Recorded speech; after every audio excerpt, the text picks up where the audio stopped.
Just a reminder, folks, Holme shirts are only on sale for a few more days. They go off sale Sunday, 2nd of June at midnight. If you want one, the link is down in the description. This may well be the last time they are ever on sale, so I suggest if you've been wanting them for a little while, now is the time. Now is also the time for a ridiculous transfer window. If you thought last summer was crazy, this summer we've got a £68 million transfer budget. I'm probably about to ruin this football club.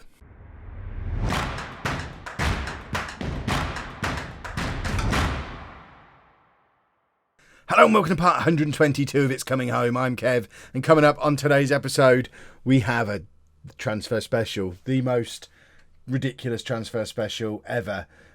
We've got a £68 million transfer budget, and if we spend every penny of it, we still won't be in debt. They've also doubled our wage budget, or what our wage budget was at the start of the season anyway. We did force it up to $550,000 over the course of the season, but I mean, just look at some of the flexibility we've got here. If we decided to go free transfer legend route, we could spend over £1 million a week in wages and still have £50 million to spend. If we decided to just buy budget youngsters on not a lot of money, we could spend £80 million and still have a bigger transfer budget than the one we had this season.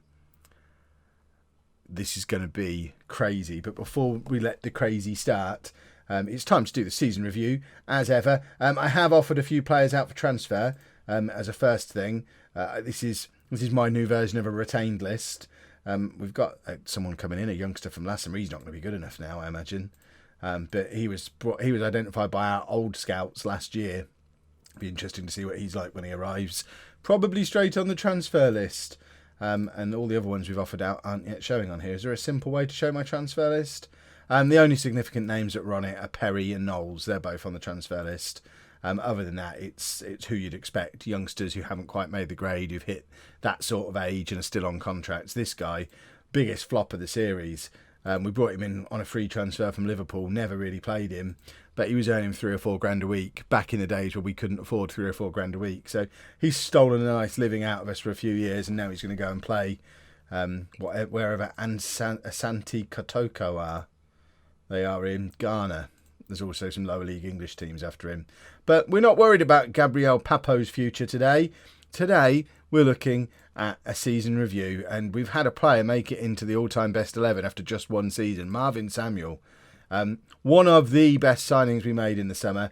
3.5-star current ability, still 4.5-star potential as well. He could be a good Premier League midfielder in his future, exactly the kind of midfielder we were looking to bring in. And he's already made it straight into the all-time best 11, which is insane, really. So this is the all-time best 11 now. Civita in goal, a back four of Wearmouth. Shall we see what he's been up to after his multi-million-pound move to Greece? Not a lot, just doing Mark Wearmouth things. High average rating, goals, not much in the way of assists, but still the craziest transfer I've ever been involved in, I think. Valued at £5 million as well. Did he play in Europe this year for AEK Athens? Mark Wearmouth played 12 games of continental football this year. Mark Wearmouth, who we signed on a free transfer after he was released by Middlesbrough. I don't understand how he's now playing European football. It baffles me. So Wearmouth at left back, then Rogers, who went to the MLS. Should we see how he's getting on? Still playing for Houston in the MLS, which apparently I say wrong. Has a future transfer agreed, apparently. Who to? Nobody. Interesting. But he's played a few games in the MLS for Houston. And then Proctor and Gregson completing the back four. Shane Phillips. Good old Shane Phillips. Now at Sunderland. Playing games for Sunderland in League One. Shane Phillips and Samuel and Sawinski in midfield. What's Sawinski up to? Got so many players to check in on. Sawinski's only 26. Playing for Rotherham.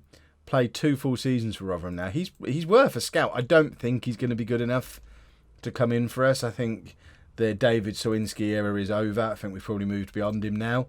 But we'll have a little look. Dean Lloyd has made it back into the all-time best 11. Does anyone remember Dean Lloyd? He had 1 year on loan 5 years ago. And he's now in the all-time best 11. Ahead of Nick Moss in that position. really? And then Sir Anthony Harris and Chadney Matondo up front. That feels about right. Subs are the Turd, Joseph Colley, Matty Wolfe, Connor Stanley, Ollie Steer, Patrick Webber and Prince Chiddy. Prince Chiddy still on the bench for our all-time best 11 ahead of Sir Mick Powell. There is absolutely no justice in the world. And so here's your recap of where the all-time best 11 are. We've done most of it, just going through now. The other player we always check in on at this point is, of course, Dean Morris. Let's see what Dean Morris is up to. 29 years old now. You ready to sell him yet? Still can't come. I'm thinking end of this contract, 2 years' time, we might be able to bring Dean Morris in. He's played a full season for Spurs. He's played international football for England. He ain't coming to join home anytime soon, but maybe 2 years' time, he'll be 31, about to turn 32.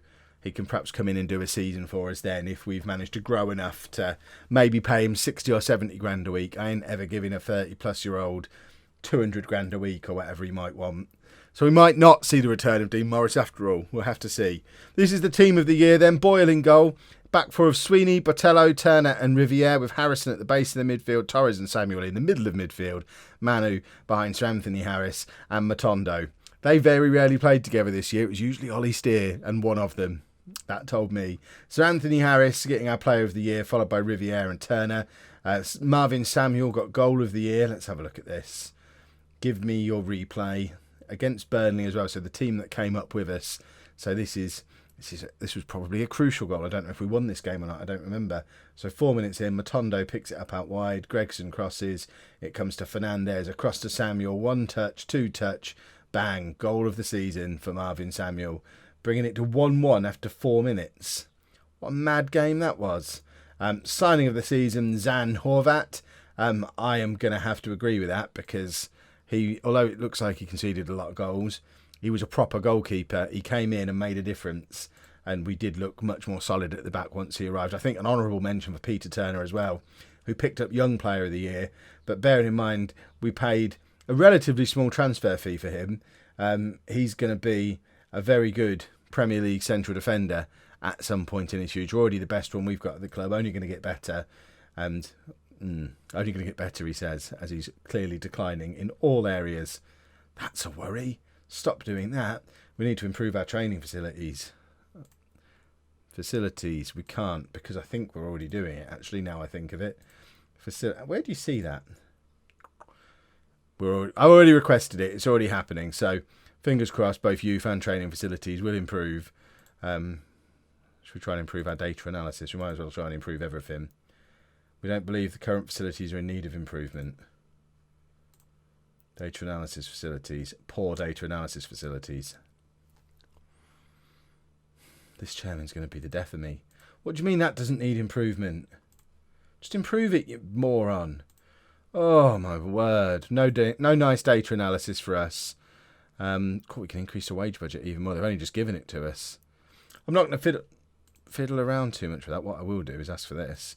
I know there's no point asking because it's hard coded that we can't have one. Let's just try. Without a rather sizable increase in our fan base, moving to a new stadium could bring more problems than benefits. Our current capacity of the stadium we own is 5,500. Hold on. The attendance for our last home game of the season, 14,000. The attendance for some of the big games, Man City, 24,500. Only 3,000 of them away fans. I think we could get away with building a 20,000 seat stadium. You must be aware that the fans are behind me and want the same for the club.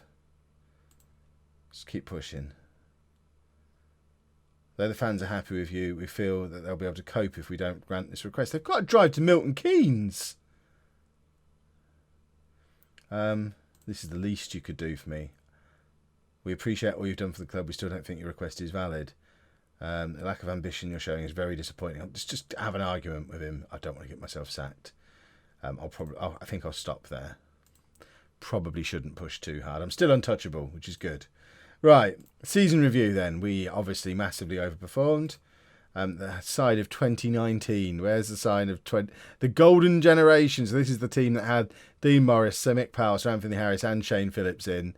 2 of them still at the club. Dean Morris at Tottenham, Phillips at Sunderland. We know about those. There's where some of the other players have ended up. And those are all the ones who've retired now. Not many of them left. Some of those names I don't even remember anymore. I don't remember Mark Anthony Okoye. Do you remember him? Played 25 games for us. What position was he? No idea. That is our dynamics at the moment. So we've still got two players who aren't really getting anywhere near the team as our team leaders. We need to move some of these guys up here and let those two transition down a little bit. End of season team meeting. I think our goal just has to be to try and stay up again next year. I hope that's in line with what the players are looking for. I'm pleased to have avoided relegation this year. We're going to need to learn the lessons from it to make sure we're not embroiled in a similar battle next season. I think that's fair. Yeah, excellent. Good work, lads. They're all happy. Confidence review is good. Next season start date, that's fine. And these are all the players we offered out. So Paul Perry, Glenn Bennett, John Clapham, Adrian Knowles, Kane Bryan, Gavin Sumner and Jan Hendrik Balic. And not one of them has had an offer for them. So let's get them out there, making some phone calls, trying to generate their own moves. Get out of my club, you numbskulls. I know you're a panic bought goalkeeper. It's not my fault. Just get out. We need to clear up some squad space. Right, let's check in with the Patreon boys as well. So starting off with the now traditional look to see what Nathan Curry's doing, see if he's retired yet. Nathan Curry is still with Dorking Wanderers, now aged 28. He's on the transfer list. He's on the transfer list and on a non-contract. But he's that determined not to retire. He's earning zero money to do nothing. He's been there 4 years now. Nathan Curry will never retire. Youth team-wise, if we start with the under-23s, see how many we've got who are closing in on the first team. The big one is Walter Ardin, who still only age 17. He's been away playing with the England under-20s. This lad is going to be very, very good. I'll be surprised if we keep hold of him, actually. 1.5-star current ability, 5-star potential ability. He's a left-back. He's probably not going to be in our first team squad next season because he's still only National League quality. But we loaned him out to Ebbsfleet this year. I want to loan him out to the Football League this summer. League 2, League 1, get him out there playing some games. He is going to be very good. Morgan Fennan is another one who's closing in. These are the ones with the highest potential. Kyle Messerol, Adrian James, Stephen Penny, all of these. Stephen Penny, if we'd have still been in the Championship, he'd have been playing for us this year. As it is, he's out on loan at Cheltenham. I think he needs to move up a league again. He's got National League South, National League, League 2. Let's just keep moving him up a league every year. Get him out into League 1, playing some football. Maybe even a lower Championship club. In fact, if we sort it by ability to see who's closest, Morgan Fennan is closest to breaking through into the first team at the moment. He's been out on a loan at Canvey Island all season. Again, not quite ready for the Premier League, but there's going to be opportunities for all of them. If we have a look at the under-18s as well, so you can see the latest batch. We had some very good ones come in this summer. Particularly good goalkeeper Rory Oxborough. He's one who, you know, he might end up as a backup goalkeeper for us at some point. And we've got a couple of other decent youngsters who've come in as well. A couple of which I'm looking for, but have they already moved up to the under-23s? Maybe they have. There was another one who came in this summer, but I can't off the top of my head remember his name. I assume he's around somewhere, but I'll scroll through so you can find yourselves as usual. If you have Peter Peters, what a name. What a name. Just check that's not one of you lot. No, his actual name is Peter Peters. That's outstanding. How have I gone 4 years and not realised he existed? So, as usual, if you've had a Patreon player previously and you can't see them listed in either the under-23s or the under-20 or the under-18s anymore, chances are they've either left the club or retired. If you're not sure if yours still exists, let me know over on Patreon and I'll search for them for you. If they have retired, then you're eligible for a re-roll when we get our youth intake next season. And if you want to get involved in the Patreon and get your own player, get your own name in the game, you can do that at patreon.com/LOLLUJO. Right, season review done. Let's go buy some players. It's a bit early. It's the 12th of May. I don't really know what I want to do. I think my transfer policy for this summer, I want a left back because I'm not keeping any of the loans. So Duku, Papuchiev, Sweeney, Botello, they're all leaving. So I think we need a left back to compete with Brown. We need another centre back because McCrory's retiring, Botello's leaving. There's an argument to be made for 2 new centre backs actually to compete with Turner and McLeish. I don't think there's anywhere else in the squad where we desperately need players.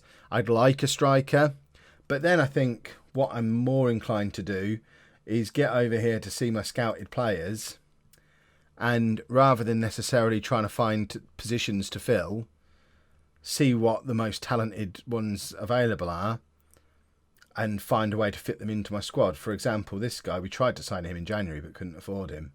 So 23-year-old Romanian international who we can get for 7 million quid on a release clause. He's much better than anyone else we've got. I think he's an obvious... Oh, Werder Bremen have signed him. Well, that's no fun. He's not going to be 7 million quid anymore, is he? They must have signed him just after we tried to. Yeah, something tells me that ship has sailed. But that's what I'm after. Players like him. Players who are going to be superstars, but not necessarily players who are going to cost us £35 million like a young English striker would. I mean, he is better than what we've got, but he only got 7 championship goals last year. I can't bring myself to spend 35 million on him. So I think I'm going to re-scout all of these ones who are coming up with decent scout reports. Get out there, do some scouting. There's no rush. We're not desperate for players in any position. We'll take our time. We'll bring in the right players. And we want to follow the same model as last summer. We want to bring in players of the quality of Marvin Samuel and Jonathan Torres and Manu, and these players who were great young players who've been straight into the first team, contributed straight away, but will get better and better as well. We want players who will either get better with us and drag us up the league, or we'll be able to sell on for a big profit. Because sooner or later, if we keep increasing our wage budget every year, we'll stop making crazy profits. And the fact we don't have a big ground will start to catch up with us again, and we'll suddenly find ourselves back in financial trouble again within a year or two. So I'm going to get some scout reports done and sit and wait and just wait for gems to appear. It's going to be quite a chilled summer compared to last summer, just waiting for gems. The contrast financially between the Premier League and La Liga, where I've been managing a non-league to legend, is mad. So we've now cleared our debts. So if you remember when the new chairman took over from Serenik Nuhu, he took out a loan to do it. That's now cleared. We've had to pay a £16 million tax bill, but we've got a £20 million sponsorship from a telecommunications company. All of a sudden, a year in the Premier League, the sponsorships are coming. 5 new deals valued at £14 million a year. We didn't have, we had maybe £700,000 worth of sponsorships before. In fact, it tells you there. So sponsorship there has gone up. That's gone up. That's gone up. Everything. Look at the state of that. £104 million in broadcast revenue. £20 million of competition prize money. So last year we earned £900,000 of sponsorships. The year before, £100,000. For the next 5 years, we're earning £14 million a year in sponsorships. Even if we get relegated, this club is set up for years to come now. It's insane. Matondo sold the most shirts, then Papuchievu's leaving, then Anthony Harris, Manu, Steer. So Ollie Steer still selling shirts even though he's not been playing. So hope that they will further allow the club to connect and engage with a global audience, strengthening the home brand. Well, the shirts I've currently got for sale do ship worldwide. View richest clubs. Are we on here? We're the richest club in the world. What? I assume that just means the amount of money we've got in the bank. But as of right now, we are the richest club in the world. Obviously, for turnover, we're nowhere near. Season ticket holders, nowhere near. Average ticket price, 18th. We have expensive tickets. Average season ticket price, the 24th most expensive season ticket in the world. But we are the richest football club in the world as of right now. New scouting budget. Max everything out. How much are they actually going to cost? So 240,000 for that. 480. So yeah, that covers it. Wow. This is crazy money. How can anyone fail at the Premier League with this kind of money knocking around? Probably because there's another 19 clubs with the same amount of money. It makes sense to me now. But once you succeed at the Premier League, it's not possible to fail at Europe, because your mid-table Premier League team has got to be better than your best team in Spain, surely. Which doesn't stack up with real life. Our first 4 signings of the summer have arrived. I've been busy. It's the 10th of June. Firstly, Kyle Taylor, Scottish under-21 international, 3-star current ability, 5-star potential ability.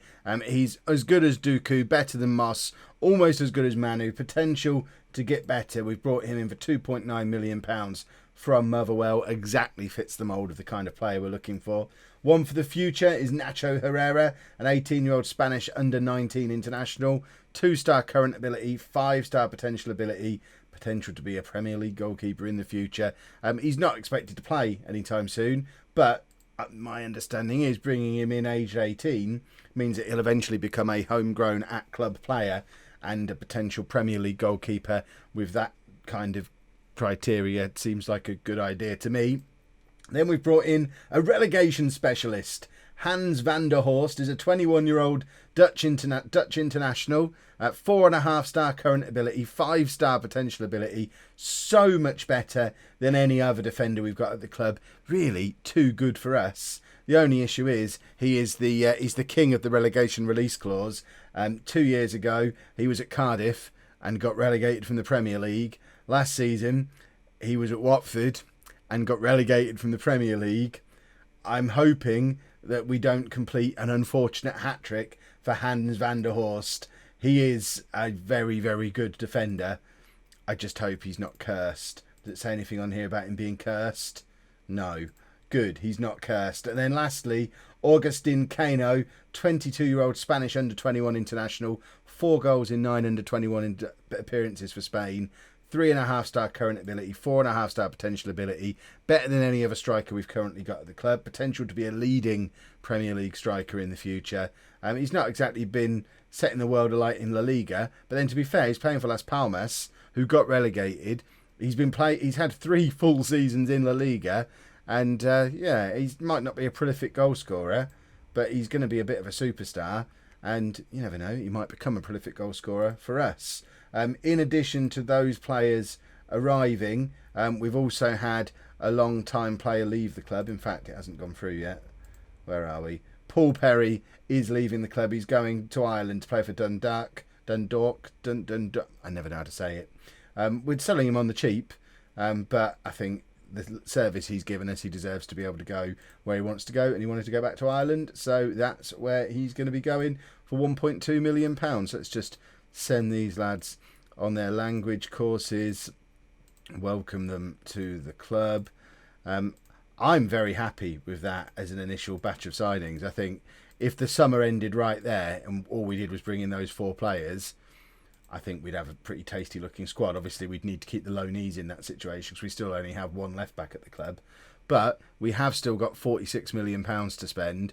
We need to adjust the budgets a little bit. So actually, let's say we've got £40 million to spend to give us some spare wage budget as well. But either way, I'm going to call that some impressive transfers. And of course, Van der Horst is a record transfer because Manu cost us £13.5 million. So Van der Horst at £14 million, new record transfer. And now we go back to scouting. Made it through to the official start of the new season on the 26th of June. A couple more transfers have gone through. Erwin Legac, who we signed last summer, who's capped under 19 level for France. Actually, this might be the last decent one that came through from the previous scouting regime. He's already as good as Jerry Holden, almost as good as Mark McLeish. Potential to get much, much better. And he's another one because he's coming in at 18. I think he should eventually class as trained at home and trained in England, which is handy, relatively cheap as well. That confirms the Paul Perry transfer out for £1.3 million. He goes back to play in Ireland after 10 years playing in England for us and Manchester United. Playing's a strong word for Manchester United, probably. There is another transfer that's gone through as well. My director of football's done his first piece of business of the summer. The first loan has arrived. Cesar Adrio, a 23-year-old Spanish former under-20 international, 3.5-star current ability, 4-star potential. He's a striker, and we've potentially got a Spanish strike partnership at the moment with Cano and Adrio. He's been playing for Atletico Madrid B and scoring decent amount of goals for them. So we do have a future fee of just £745,000 tied into this as well. So if he even looks sort of half good, we're going to pounce in and take him off of Atletico Madrid based on that future fee. But another one who's improving the team. He's young. He's got potential to get better. the director of football is clearly on board with my current transfer policy. We've still got lots of money to spend, and I'm suffering a little bit of transfer frustration at the moment. If we have a look at some of the better players that are around, this guy, would love to bring him in, can't get a work permit because he hasn't played for Brazil yet. That guy we did have a contract agreed with. He's someone who's playing for Southampton, relegated Southampton. But then I thought, you know what, he turns 29 this summer. I don't want to spend £28 million on him, and withdrew. Similar thought process for Tom Noble, who we tried to sign last summer, but he went to Newcastle. Newcastle have now been relegated, so he's another one who we could pick up, but I don't want to spend £24 million on him. Just seems like too much money. This guy we can't sign at the moment because he's still on loan at a club who've got a future fee arranged, so we're keeping an eye on him. We had him agreed ready to come in, and again work permit declined because of not having played for Brazil. This one's particularly frustrating, and because he's playing for Norwich in the Championship. He's had 2 years at Norwich, but his work permit was declined when we had a deal agreed to have him to come in as our second centre back of the summer. And yeah, we're kind of working through a lot. We're doing a lot, but not really signing anyone. But in more positive news, Sir Mick Powell does have his testimonial this summer, so I'll be including that match in this video, and hopefully Dean Morris comes back for it. I mean, why wouldn't he? I know I said I didn't want to spend £24 million on him, but you know what?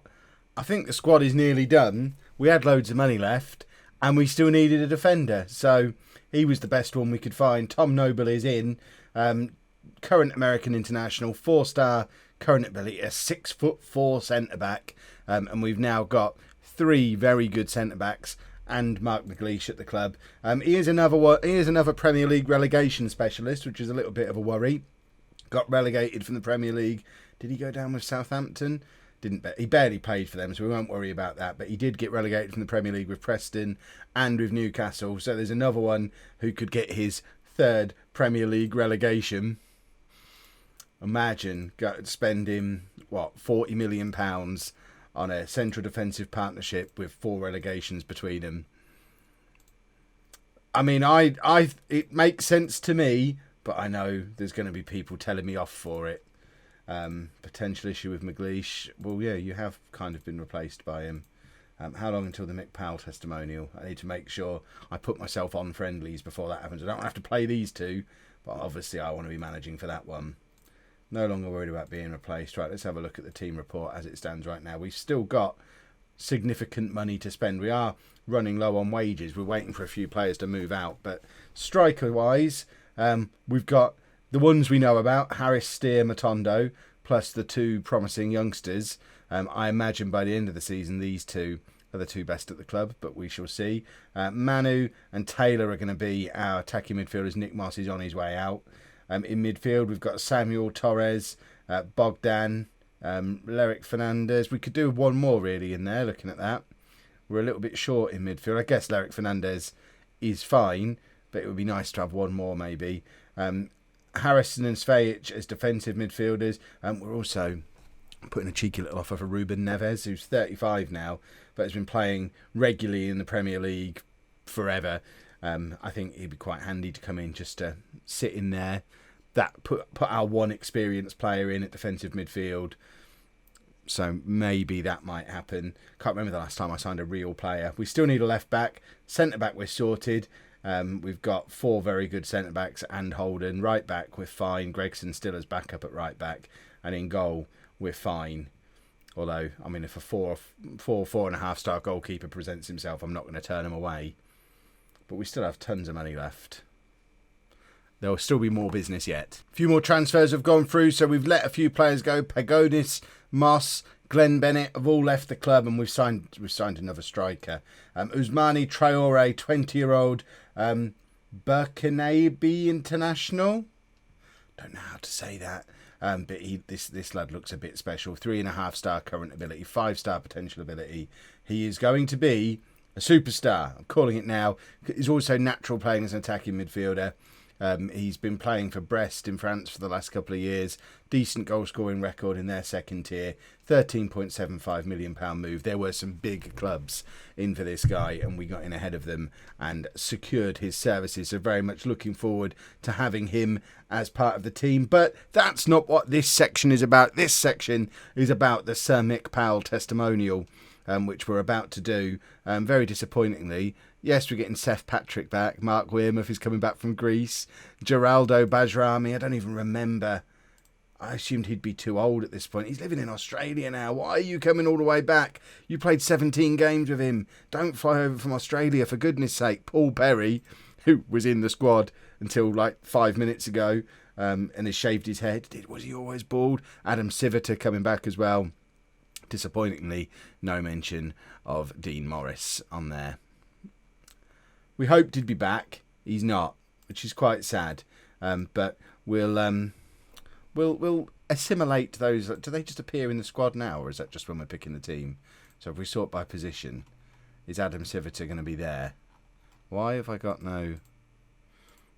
Right, hold on. Adam Siviter is not there yet. So I guess it's not match day yet. I got excited by the notification. We'll be back for the match. Right, match day. I'm less excited about this. Now I know that Dean Morris isn't going to be there, but I've just hit quick pick. It's a pre-season friendly, and I wanted it to integrate all of the returning players. So we've got Siviter in goal, which is awesome. Bajrami was centre-back partnership with the new boy Van der Horst. Mark Wearmouth back at left back with Gregson at right back. Svejic at the base of midfield. Kano, one of our new strikers, playing in midfield alongside Paul Perry. Why not? New boy Taylor playing behind Sir Mick Powell and Seth Patrick. This was a strike partnership for a short amount of time, and I think that's how it worked. Let's see if they've still got it. Obviously, Sir Mick Powell, captain for his own testimonial. Feels a little bit weird doing a match in a transfer special, but when it's Sir Mick Powell's testimonial, you kind of have to. Right, let's get into the game. I don't even care about team talks for this. It doesn't matter what happens. All that matters, and we missed out on it in the last game of the season against Liverpool when we played him. And I said, this is probably going to be the last time you see Sir Mick Powell. Let's hope he scores. This really is going to be the last time you ever see Sir Mick Powell play. Let's hope he scores one last time. I actually think now that he's got his testimonial, if he wants to leave at this point, he's 30 years old, he's getting his testimonial, he's got 4 years left on his contract, he has a job for life with us. If he wants to stay here, Mark Wearmouth's injured. Bless him, he's got to go back to Greece with a broken foot.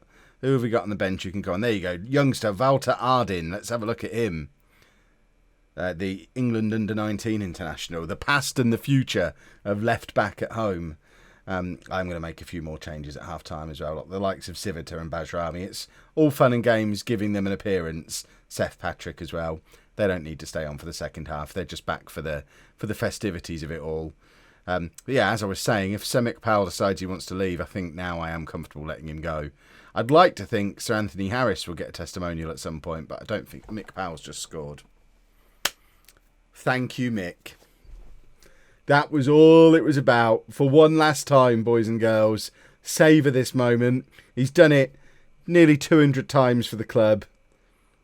And that might well be the last time you ever see it happen. Sir Mick Powell has put home 1-0 up against Dynamo Kiev. 15 years ago, when he first broke into the team, he probably would have taken a goal against Dynamo Kiev as a career endpoint. Right, let's make some half-time changes. We're going to get off all of these youngsters. Who on earth is Nacho Herrera? Is he that kid we brought in? He is. There you go. We get to have a look at him as well. Bajrami can come off. And have we got Tom Noble? Let's have a look at Tom Noble and Van der Horst playing together for the first time. Paul Perry does not need to be on the pitch. There must be some actual central midfielders knocking about the place. Are we this light on central midfielders? The only two we've got are Manu and Ollie Steer. Manu will come on and play there then. Seth Patrick can come off for Matondo, who can come up and... Hold on, Kev. Obviously, it's not Matondo who's going to come on. For the last time seeing them together, Sir Mick Powell and Sir Anthony Harris will be our second half strike partnership. Team talk time. There we go. So we've got all the returnees off now. Obviously, Dean Morris would have played the whole match if he'd have been here. Strangely, Tottenham didn't let him come back for a stupid game like this. Svejic into Powell, can't quite get there. Anthony Harris cannot either, and Taylor. Taylor's never met Mick Powell before. Should he be playing in his testimonial? We've got to use it as a pre-season friendly as well. We've got to get people fit.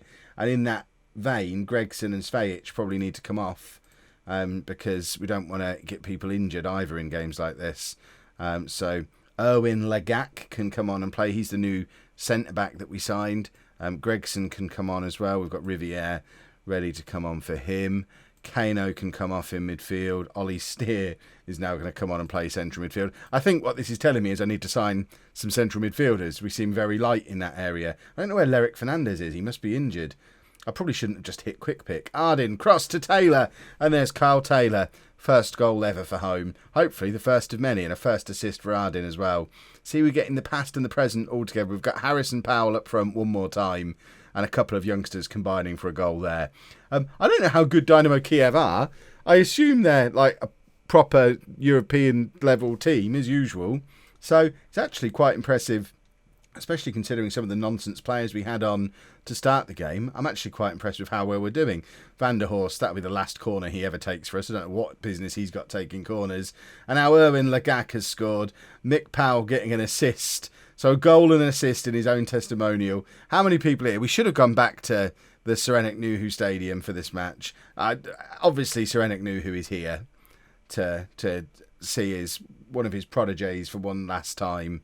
But I need to see what the attendance is, because presumably, I'd like to think all the money goes to Sir Mick Powell. He's not going to be a multi-millionaire after the career he's had. The majority of his success came in non-league. So I hope we've got to take him off for the standing ovation, haven't we? Mick Powell is coming off. There you go.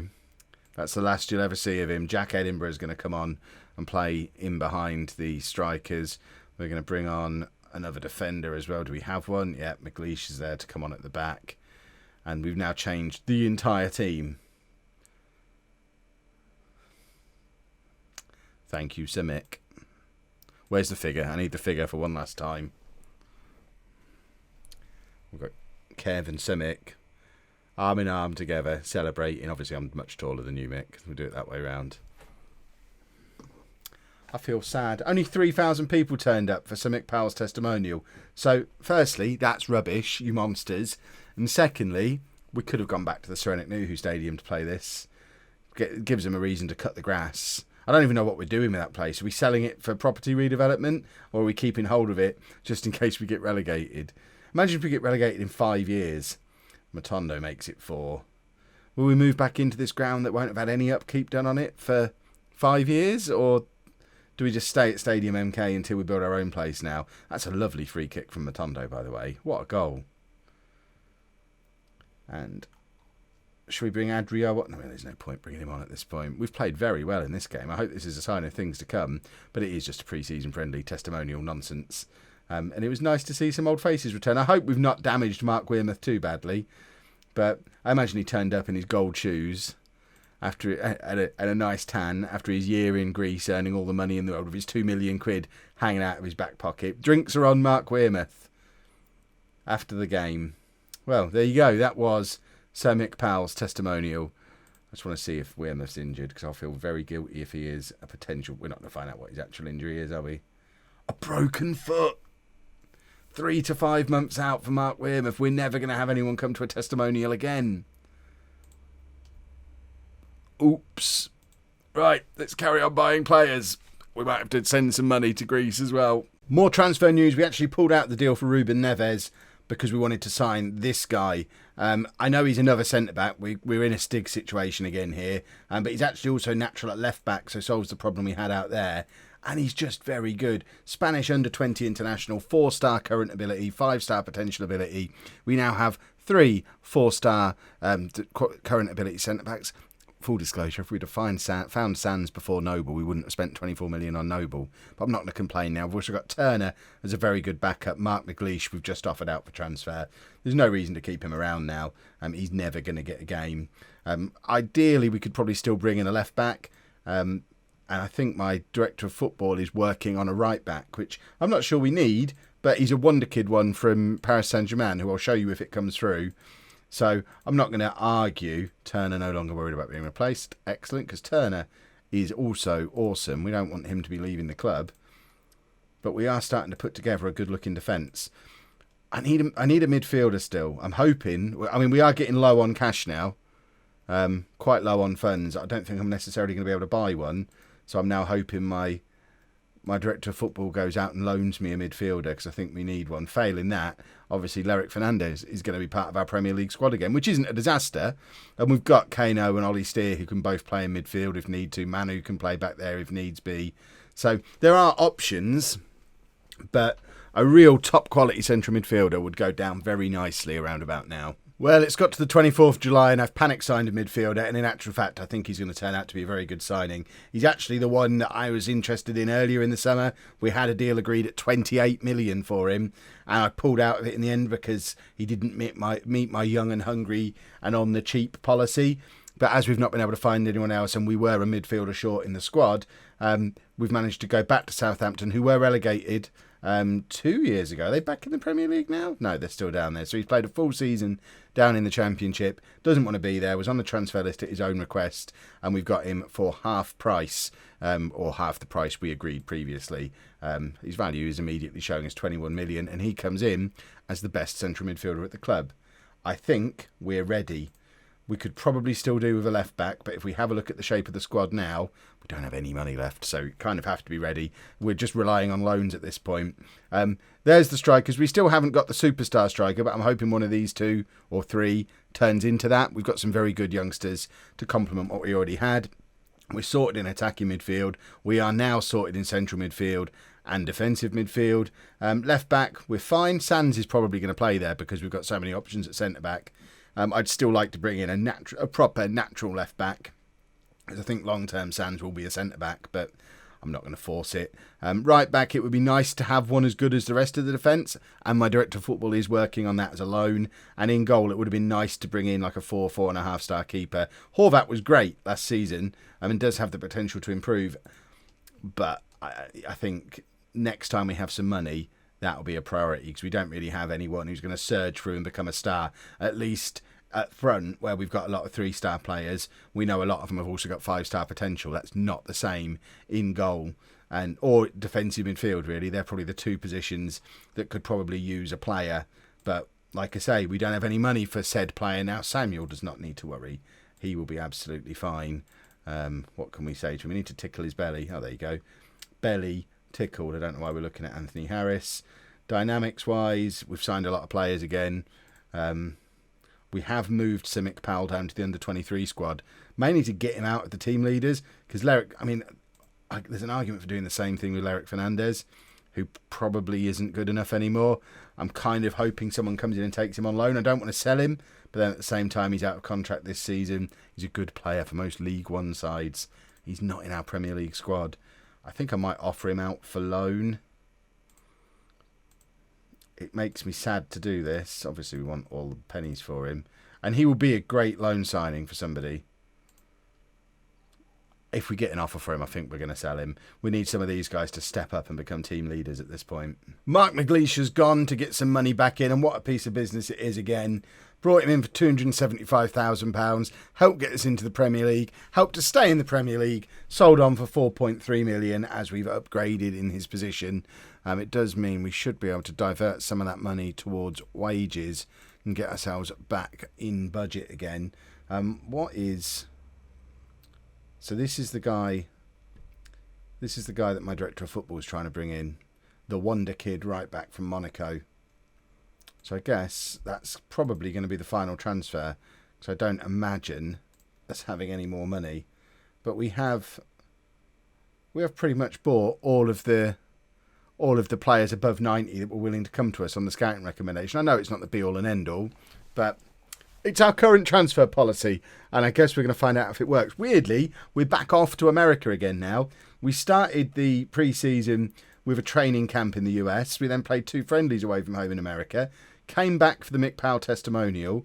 New York Red Bulls then came to play us in Milton Keynes, and now we're going back to the US to play Jacksonville away, like 4 days before the start of the new season. It seems like a stupid idea, but hopefully jet lag doesn't feed into what goes on the pitch. Maybe. This is interesting. This is the first national team job I've been offered in FM19. I wasn't offered one at any point in non-league to legend. I think I'd have taken the England job. I'm not going to take the Italy job, but look at all that money they're offering me. I would have had to have taken it in non-league to legend because it would have been such a pay rise. But no Italy job for Kev. Well, transfer deadline day has been a little bit of a letdown in the end. My director of football did try to sign 2 goalkeepers. They both went somewhere else. The wonder kid right back from Monaco has fallen through despite it having gone on for weeks.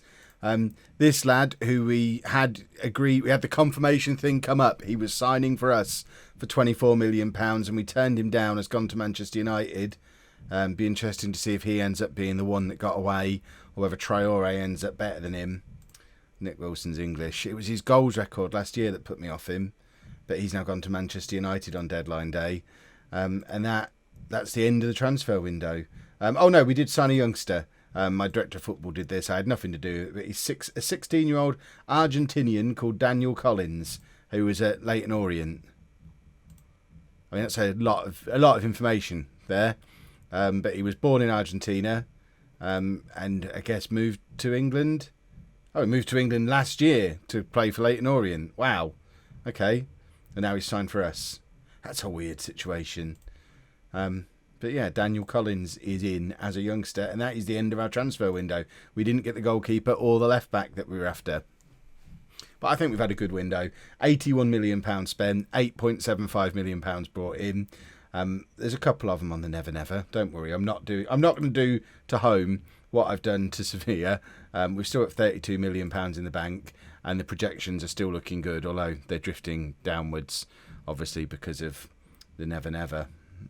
But we're not going to worry about that. As long as that stays positive 3 years out, we'll be good. We'll be fine. Probably shouldn't do that again. They did give me that money to spend. It's not like they gave me a budget of 68 million. I've only gone over by 12 million quid. It'll be fine. It's because we've got a much larger wage budget now as well, so we're making a smaller profit each year. But that does finish off the squad, and it looks like this. Decent strikers, decent attacking midfielders, very good midfield, decent defensive midfielders, very good centre-backs, decent full-backs, decent goalkeepers. It is a finished squad, but at the same time, it's still a work in progress for next summer. We're still a team that is expected to get relegated. The board want us to bravely battle against relegation. So once again, if we go down, I'm not going to get fired, hopefully. The media are still expecting us to get relegated. So I think we've got a much better team than last year. We finished 12th last year. Let's defy expectations again. And that all starts in Thursday's episode, where we have the first 2 games of the season against Blackburn and Middlesbrough. Was Blackburn the one we had last year? So we lost 2-1 away to Blackburn on the first day last year. Let's see how much we've progressed. Let's go and beat them at our place, or Milton Keynes' place this year. We've got a relatively pleasant start to the season, actually, which means at some point we've got a hideous run of games, probably at the end of the season again. Arsenal, Liverpool, Man United and Chelsea all in our last 5 games. We've got to get the job done early again this year. If you've enjoyed that, please make sure you leave a nice big thumbs up on there for me. Subscribe to the channel for daily Football Manager videos. And thank you very much for watching.